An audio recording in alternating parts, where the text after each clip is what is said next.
is Benicia? I know I had never heard of it, much less place it within California or even the Bay Area, but here is where I ended up and where I call home.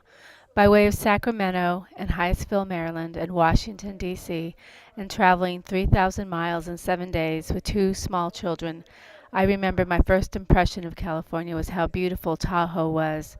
Then, descending into Sacramento in the heat of August, I wasn't sure that the heat and humidity of Maryland wasn't where I'd rather be.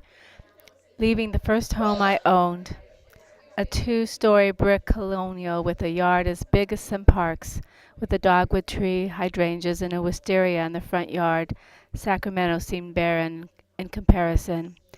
And who thought it would be amusing to place a sign on a Sacramento freeway indicating exactly how many miles it was to Ocean City, Maryland?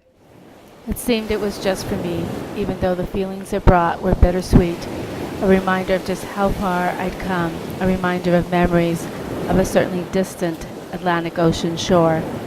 But we found the Pacific and it was a consolation, and we stumbled onto Benicia, nestled on the north side of the Carquinez Bay on one of those trips, and we've learned about the winter rains that make the hills green and waking up to foghorns in the early morning, and the sound of the train whistle across the bay, watching the sunset through the Carquinez Bridge, or watching the sailboats in the bay, and picking blackberries at the state park.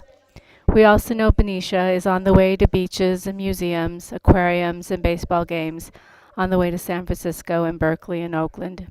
And after 11 years, my family is still here, and it is now the story of my three children, of first days of school, soccer, and skateboarding. And Ocean City, Maryland seems a long way off because Benicia is where we now call home.